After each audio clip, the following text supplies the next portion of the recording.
I'm so excited again because it's Pat Sharp. I love you, Pat Sharp. I love him. He's just, he's just so totally lovely. He's just lovely. I love you, Pat Sharp. How are you? I'm good today, thank you, Helen. I'm very well, thank you. You saw me jumping up and down to Chesney Hawks. Yeah, I did. You always do. You jump a lot. You jump around. Jump around. How are you? You doing another set? We're going to come watch your... I'm not saying this very well at all. Let me calm down. My heart's racing like this because it's Pat Sharp. I love him. Clearly, very easily pleased.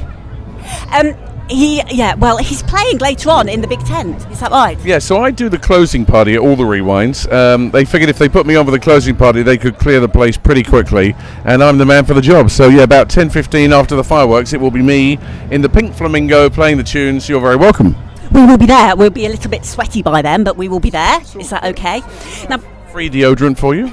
We want to ask you a few questions a bit different to last time. Okay, is that all right?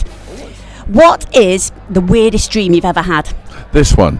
Somebody else said that. Who was it that said that? Tom Bailey said this is the weirdest interview I've ever done. Okay. No, but the weirdest dream would probably be, I suppose, waking up in a pool of fungus and realizing that it's not actually real. No, it's true. I get that quite a lot, a recurring dream. I don't know what that means, but it's literally fungus and I'm being pulled under and everything, like quicksand and everything. And by the time you wake up, you're just literally sweating and so happy that life's all right and that you aren't. And that is a genuine, true dream I do have. It's better than running naked down the street. I keep getting that one. What does that mean? It means you're running naked down the street. A lot. Tell me, if you could change one thing about yourself, what would you change?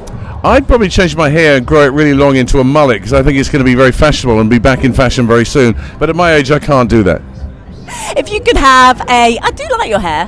Thank you. Absolutely. If you could have a celebrity dinner date, who would it be? Wow, okay. Let me think. Probably someone like J-Lo, maybe? I think that'd be interesting because she's been married a few times and, there's always room for another. I could wait in line during dessert. If you could have a special superpower, what would it be? It would be definitely to be able to fly. I would like to fly. I'd like to fly like a bird, a Superman. I was just checking my questions because I can't remember because I get flustered when I talk to Pat Sharp because I love him. I love Pat Sharp. Who was your celebrity crush?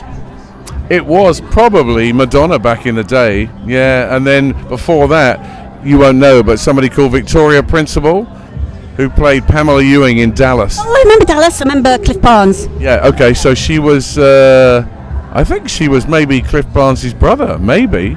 No, Cliff Barnes was her brother. That would be really odd. So I think, but she was married to Bobby Ewing, and she was very beautiful. What is the wildest thing you've ever done? Well, I'm not very wild. I'm quite boring. I like washing my car myself rather than going to the car wash. But I suppose that's pretty wild, isn't it? Washing a car. I've got one. I genuinely, sillily and wildly, and very stupidity. With great stupidity, I'm a teacher. Yeah. So with great stupidity, I went on the track at the end of the British Grand Prix at Silverstone with about 200 or 300 other people while the cars were still coming to the end. That's probably it. It's pretty stupid, but I did do it. Right, final question. What is the biggest lie that you've ever told? Probably that I'm not enjoying this interview. Oh, we love you, Pat Sharp. I know I asked you last time, but if you had to choose like an interviewer that you really think is fantastic, or an 80s website, or Twitter page, or whatever, who would you pick, Pat Sharp? Loving80smusic.com with Helen? Yeah. We love you, Pat Sharp. Have I said that I love you about 8 million times in this interview? Probably too many. Even for the money I paid.